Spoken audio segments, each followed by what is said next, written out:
इस कार्यक्रम के पुण्यार्जक हैं श्री विमल चंद जैन, विनोद जैन, डॉक्टर विशाली जैन, डॉक्टर सोनिया जैन, तिलक जैन एवं बड़जात्या परिवार, दुर्ग, छत्तीसगढ़।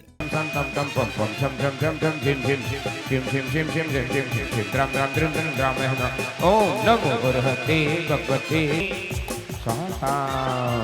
साई महामुख सागर में आप ही अनंत ज्ञान के धनी अधीश हो। आपकी उपासना पुनीतता प्रकाश की आप फट उद्भूतो भीषण सलोदर भार भोग्ना शुचां दशामुपगताश्च्युत जीवितासा तत्पाद पंकजरजो मृत्युदिग्धनेहा मृता भवन्ति मकरध्वजतुल्यरूपः। ओम ह्रीं अर्हं संवं वः पः सर्वमृत्युंजय कुरु कुरु। ओम ह्रीं अर्हं संवं वः पः सर्वमृत्युंजय कुरु कुरु। हमें तो सहारा बाबा तेरे नाम का, तेरे बिना मेरा जीवन किस काम का। हमें तो सहारा बाबा तेरे नाम का, जिसको सहारा है वो अपने दोनों हाथ ऊपर खोल ले, सीधे सीधे लंबे लंबे। कि हमें तो सहारा बाबा तेरे नाम का, हमें तो वो मेरे सुमति बाबा में तेरा हो गया, वो मेरे सुमति बाबा में तेरा हो गया। भगवान बनाओ सूरज देख मन ललचाए, चोले चितारो गंधरो शरण में ये मन वर्ष अर्पण ही इंद्रिय सामर्थ्य को करते पूजन है। सुभगवती माता जी के चरणों में नमन, चरणों में नमन, इंद्रिय सा करने को करते पूजन है। ओम 105 अर्घ्य से सौभाग्यवती माता जी चरण कमलेभ्यो नमः। अनिर्गत प्राप्त दिव्यः जिन बच पे ओम ह्रीं श्रीं जिनमुखोद्भव सरस्वती देवी नमः। अत्र जिनवाणी की रक्षा के लिए एक वस्त्र चाहते। मैंने कल निवेदन किया था, सब लोग कुछ राशि लेकर के आना है। मेरा पुजारी आपके पास आ रहा है। जो भी राशि आप जिनवाणी की रक्षा, नहीं वस्त्र नहीं है, हाँ, जो भी राशि आप देना चाहते हैं वो राशि आप उस थाली में अर्पण करना। वह राशि बाद में हमारी जिनवाणी की सुरक्षा में जिनालय में रहेगी। ओम ह्रीं श्रीं जिनमुखोद्भव सरस्वती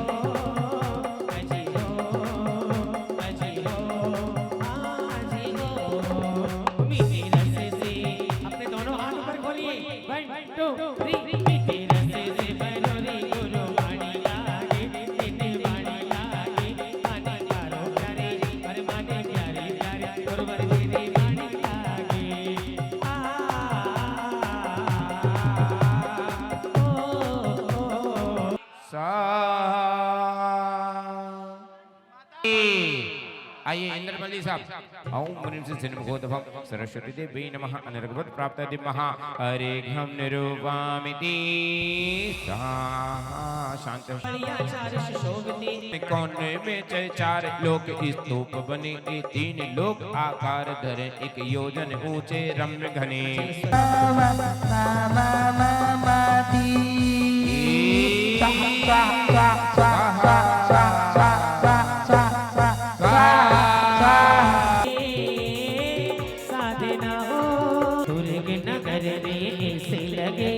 जैसे गंगा कल कल बहे।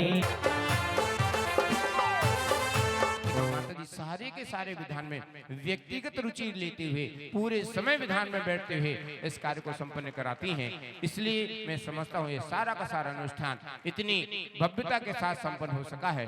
और माता जी की तो वाणी की सिद्धि है कि उन्होंने चाहे अभिषेक जी को कहा हो, चाहे चक्रवर्ती परिवार को कहा हो, चाहे कुबेर इंद्र परिवार को कहा हो, या महायज्ञ नायक हमारे अध्यक्ष जी को या संदीप भैया को, जब जिसको जो कहा उसने बस इतना ही कहा, जो माता जी आपका आशीर्वाद है, जो आपने कहा इतना कह करके सबने स्वीकार किया। और आज हम देख रहे हैं यह हमारा अनुष्ठान बड़ी ही हर्षता के साथ संपन्न हुआ है।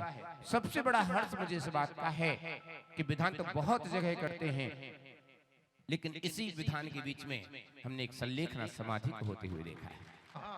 समाधि की बारी आई, समाधि नांदगांव वाले आए, बोले ऐसे ऐसा है। तो मैं बोला गुरु माँ को, माँ इतना भीड़ है, अपने पास विधान का समय है तो अपन नहीं कर पाएंगे। भैया जी ने भी मना किया कि समाधि अभी नहीं कर पाएंगे, विधान भी है, ये भी चल रहा है। गुरु माँ ने बोला नहीं, ये तो कराना ही है। कैसे भी करके मात्र 1.5 घंटे के अंदर दोनों पंचायत की मीटिंग लेनी पड़ती है, आपको नॉलेज होगा, क्योंकि वो जगह खंडेवाल पंचायत में, दिगंबर पंचायत में समाधि, दोनों 1.5 घंटे के अंदर ओके हो गया, समाधि ओके हो गई। उसके बाद वहां पर समाधि स्थल में देखिए माता जी ने बताया था कि इस समाधि में जो हम सोच रहे थे, जो विषय चल रहा था, वो वैसा नहीं रहेगा, लेकिन गुरु माँ के मुख से जो बात निकली समाधि के लिए, पूरी बात हमने जानकारी ली, कैच करी, सामने से देखा, वो पूरी की पूरी बातें सत्य थी। आप जोरदार तालियां बजाएं। माता जी ने ऐसे गंभीर बात करी जो सच हुई, इसीलिए मुझे यकीन है मुकद्दर का लिखा कोई मिटा नहीं सकता, अपनी मर्जी की खुशियां कोई पा नहीं सकता, लेकिन मुझे यकीन है मेरी गुरु माँ पे, उसकी चौखट से कोई खाली जा नहीं सकता। इसीलिए आपसे निवेदन है, इस खंडेलवाल पंचायत, बुद्धि सागर औषधालय, जितने हमारे मंडल है, महिला मंडल, आदर्श बहु मंडल, नवयुवक मंडल, जितने भी जागृति महिला महासमिति चतुर्मास में जो सहयोग दे रहे हैं, अभी भी चतुर्मास हमारा चल रहा है, स्वायत्ता मंडल, भावमली मंडल, आगे भी आप सब सहयोग दें। जितने भी प्रत्यक्ष अप्रत्यक्ष इस कार्यक्रम में सहयोग दिया, इस विधान में सहयोग दिया, जैसी आई मिल परिवार, मैं उनका बहुत बहुत आभार व्यक्त करता हूं, धन्यवाद देता हूं। इसी तरह से आपका सहयोग मिलता रहे और हम आगे की ओर यह कार्य करते रहे। और वंदामि, हे गुरु माँ वंदामि, हमसे सभी बोलिए, हमसे जाने अनजाने में, भूलवश में जो गलती हो गई हो, उसके लिए हम सबको बारंबार दिया। और एक बोला कि आप है ना नमोकार विधान में बैठना। उसके बाद मैंने नमोकार विधान के 3 दिन का जो जाप हुआ उसको अटेंड किया। उसके बाद नमोकार विधान में बैठा भी। नमोकार विधान में बैठा, मेरे सौधर्म इंद्र बनने का ऐसा कोई इच्छा नहीं थी, ना मेरी हिम्मत थी कि मैं बनूं। उस समय इच्छा कहने का मतलब बचपन से कभी ना कभी तो इच्छा थी कि कभी किसी विधान में सौधर्म इंद्र बनना है, पर इतनी जल्दी बनना है और अभी बनना है ये तय नहीं था, ना मेरी हिम्मत थी कि मैं अभी बन सकूं। पर माता जी के आशीर्वाद से, माता जी की नजर मेरे ऊपर पड़ी, मौला माता जी अगर बोल रही है तो कुछ ना कुछ सोचा होगा, माता जी अगर बोल रही तो उनके साथ आगे चलो। अगर गुरु अगर मान लो कुछ बोल रही है तो अपने को आगे बढ़ना चाहिए, सोचना कुछ नहीं चाहिए, रास्ता अपने आप बनेगा। और मैं आपको यकीन दिला रहा हूं, जिस दिन से मैंने सौधर्म इंद्र की बोली बोली है, उस दिन से मैंने हर काम जो मेरे कहीं ना कहीं रुक रहे थे, अधिकतर लोगों को मालूम है कहां फंसा हूं, क्या लफड़े चल रहे हैं, उसके बाद से, बोली लेने के बाद से अपने आप रास्ते निकलते गए। अपने आप जहां मुझे परेशानी आ रही थी, सामने वाला अगर मान लीजिए कोई काम को रोक रहा था तो सामने वाला ही सरेंडर हो गया कि भैया मेरा काम अपने आप रुक गया। काम अभी तक पूरा नहीं हुआ है, पर जो रास्ते रुक रहे थे, रास्ते बनना चालू हो चुके हैं। और मुझे यकीन है इस समोसरण में बैठा हूं, माता जी का आशीर्वाद मेरे साथ है, तो मेरा काम पूरा जरूर होगा। माता जी के मिलने के पहले कुछ भी काम करना रहता था तो ये लगता था कि काम होगा नहीं होगा, पॉजिटिव नेगेटिव थिंकिंग दोनों रहती थी। पर जब से बोली लिया हूं, एक चीज समझ में आई है, जो मेरे साथ हो रहा है कि भैया अपने साथ अब तो मेरे साथ अच्छा ही होगा, इतना मेरे को मालूम है। बहुत बहुत धन्यवाद। और मैं तो आज तक जीवन में किसी एक विधान में नहीं बैठा हूं, आज तक सिर्फ माता जी ने बोला तो नमोकार विधान में बैठा हूं। और ये पहली बार, ये तो मेरा सौभाग्य है कि माता जी की नजर मेरे ऊपर पड़ गई कि ये सौधर्म इंद्र बनेगा, नहीं तो मेरी क्या हिम्मत थी कि मैं सौधर्म इंद्र बनूं। और जिस समय बोली हो रही थी, मुझे बिल्कुल भी मालूम नहीं था कि इतना मजा आने वाला है। अगर मुझे मालूम रहता कि विधान में इतना मजा आएगा तो हो सकता था मैं खुद ही बढ़ चढ़ के आगे हो जाता। पर मेरे ख्याल से जितने भी इंद्र बैठे, किसी को नहीं मालूम था कि इतना मजा आने वाला है। सौभाग्यवती माता जी की जय, समस्त आरिका संघ की जय।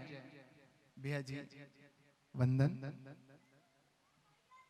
मेरे पास ज्ञानू भैया हमेशा आते थे करके आपको ये विधान में बैठना है, और मैं कहता था करके मेरे पास समय नहीं है। मुझे समाज में रहना है तो सबको लेके चलना है, इसलिए मैं पूजा करने के पश्चात ही माता जी के पास जाता था और माता जी से थोड़ी जो भी चर्चा होती थी वो चर्चा करता था। जब राजनांदगांव वाले आए और उन्होंने कहा करके भाई संलेखना कराना है, क्योंकि मेरे छोटे भाई का ससुराल है तो वो उन लोग मेरे से जुड़े हुए थे, तो मैं बोला गुरु का सानिध्य है, हम लोग पूरी कोशिश करेंगे। माता जी से थोड़ी चर्चा की, माता जी बोले भैया कैसा, तो मैं बोला माता जी ये हो जाएगा, आपका आशीर्वाद रहा तो ये कार्य बहुत ही सानंद संपन्न सहित होगा। और देखिए जब उन्होंने दीक्षा ली और वो कह रहे थे करके माता जी मेरी समाधि कराना है, घर वाले तो कह करके डॉक्टर ने 1-2 दिन का ही समय दिया है, ज्यादा दिन नहीं निकालेंगे, लेकिन उनके जब वो ऐसा लगा तो लोगों को ये लग रहा था कि माता जी ये 15 दिन निकाल देंगे, लेकिन गुरु सानिध्य मिला तो उन्होंने ये विधान सानंद संपन्न हो, इसलिए वो अपने देह का निर्वाण किस दिन बस ध्वजारोहण हुआ, ध्वजारोहण देखा और शाम के समय मैं उस दिन माता जी के पास करीबन 3:30 बजे के आसपास गया और माता जी से चर्चा की करके माता जी मुझे तो कुछ अच्छा नहीं लग रहा है ये, तो माता जी बोले भाई ठीक है वो नीचे हैं, उन्होंने वातावरण घर जैसा बना के रखा है, तो बोले माता जी आपके पास मैं लेके आता हूँ, और मैंने उनको कोशिश करके ऊपर लेके आया। जब ऊपर लेके आया तो उनकी आंखें पथराने लगी थी, भैया जी को लेके गया, भैया जी करके ये ऐसा लग रहा है, तो भैया जी बोले ठीक है माता जी से अपन चर्चा करते हैं। लेकिन माता जी के एक भक्त जो ऑपरेशन घुटनों का करवा के आए थे वो सीढ़ियां नहीं चढ़ सकते बोले, लेकिन वो माता जी के पास सीढ़ियां चढ़ के चले गए, तो माता जी उनके साथ चर्चा करने लगी। और मैं जब वहां पे देखा कि अब ये इनका अंत समय है, माता जी से कहा कि माता जी ऐसा है, तो माता जी बोले ठीक, और बस मैं थोड़ा सा नीचे उतरा हूं और उतने में समाचार आया करके उनका देवलोक हो गया और गुरु सानिध्य में उनका वो हुआ। और देखिए जो बात रही दाह संस्कार की, जितने जल्दी ये शरीर का दाह संस्कार हो जाए तो वो हो जाना चाहिए। रात हो रही है ऐसा नहीं, संधि काल में ये कार्य हुआ था और संधि काल में ये कार्य कर सकते हैं, इसलिए इसमें कोई भी ऑब्जेक्शन नहीं उठाना चाहिए मैं कहता हूं। और फिर रहा दीक्षा का, तो दीक्षा का कार्यक्रम तो इतना बढ़िया निकला कि जिसकी कोई कह नहीं सकते।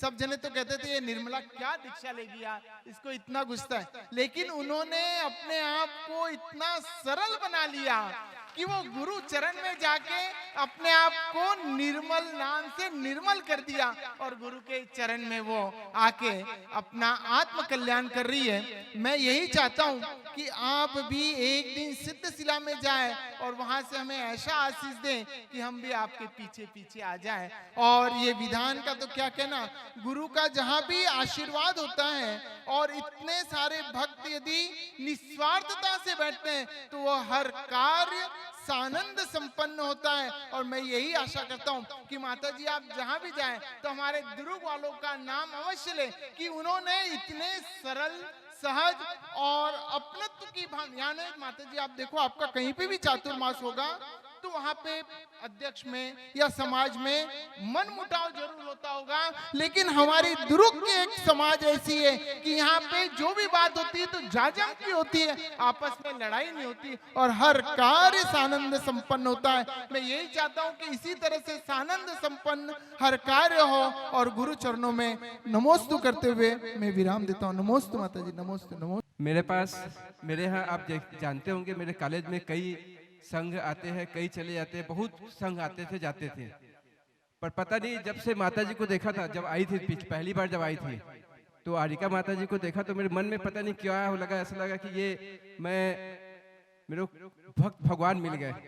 और उसके बाद मैंने समझ लो कभी कई महाराज जी आए गए, मैं कभी दोबारा किसी चर्चा नहीं करता, बात नहीं करता, पर माता जी से बीच बीच में वंदामी और इधर उधर की बात करता है। सिंहपुर में प्रोग्राम हुआ तो कैसा प्रोग्राम हुआ माता जी बात करता था, नहीं तो मैं कई आचार्य से आए हैं मैं कभी बात वापस से चर्चा नहीं करता था। मेरा ये है कि जो गुरु जी आए उनका जितने भी संघ में वहाँ साधु थे सब माता जी लोग थे, सबके लिए इनकी तरफ से वहाँ पंच कल्याणक में 12-15 माता जी थी, सबके लिए इनकी तरफ से वस्त्र भेंट किए गए थे। ऐसा ऐसा मैं बहुत कई संघ आते हैं, संघ वाले आते हैं तो देखते हैं कॉलेज ऐसा बड़ा है तो मांगते हैं, लेकिन मैं कभी ऐसा नहीं होता। पर माता जी का आशीर्वाद फिर बना रहा। फिर मैं सबसे ज़्यादा धन्यवाद देता हूँ संदीप को और हमारे अध्यक्ष महोदय को। उन्होंने चतुर्मास यहाँ किया। मेरे मन में बहुत सी, जैसे मैं लोगों को बोलता था इस बार माता जी का जहाँ चतुर्मास होगा मैं माता जी के दर्शन करने जरूर जाऊँगा। मैं राकेश छाबड़ा जी को बोलता था मैं कि मैं जाऊँगा माता जी के दर्शन। मैं दोनों लोग का बहुत बहुत धन्यवाद अदा करता हूँ और भगवान से प्रार्थना करता हूँ। मैं तो लगता है कि मेरे को इनको तो आजीवन अध्यक्ष और मंत्री बना देना चाहिए, नए अध्यक्ष मंत्री बनाने की जरूरत नहीं है। दोनों की टीम इतनी अच्छी है और आप लोग इस बात को अनुभव करते होंगे कि इतना अच्छा चतुर्मास हुआ, इतना अच्छा चतुर्मास तो मेरे को लगता है कभी मेरे जानकारी में आज तक कभी इतना अच्छा चतुर्मास नहीं हुआ। और मेरे को एक नया समूह मिला हमारे पंचामृत वालों का, एक नया हमारे ग्रुप बना और पहली बार जिंदगी में कलश की बोली लिया। मेरे साथ जिंदगी में बहुत सारा चीज़ अनुभव पहली बार हुआ। पहली बार मेरे को चतुर्मास में बोली लेने का मौका मिला, पहली बार मेरे को माता पिता बनने का मौका मिला। और सबसे बड़ा ये कि मैं तो मान भी नहीं रहा था कि मेरे को जैसे आदमी को पीछे मिल जाए। मैं माता जी हमेशा पीछे बैठता हूँ, आगे बैठता नहीं। आप मेरे को कई बार बुलाते हैं ऊपर, आपसे क्षमा चाहूँगा। मैं ऊपर ज़्यादा आना नहीं चाहता, लेकिन आप जब बोलते तो आता जरूर हूँ। आप मेरे को कई बार बोले ऊपर बैठो, पर मैं भैया जी का अनुशासन इतना अच्छा था कि जो जहाँ बैठा है वहीं बैठे, तो मैं नहीं चाहता था कि मेरे कारण अनुशासन बिगड़े।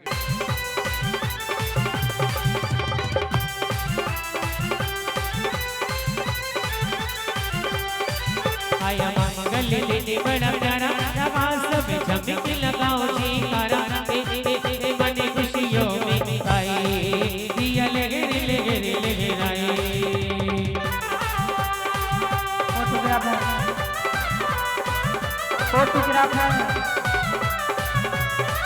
इस कार्यक्रम के पुण्यार्जक थे श्री विमल चंद जैन, विनोद जैन, डॉक्टर विशाली जैन, डॉक्टर सोनिया जैन, तिलक जैन एवं बड़जात्या परिवार, दुर्ग, छत्तीसगढ़।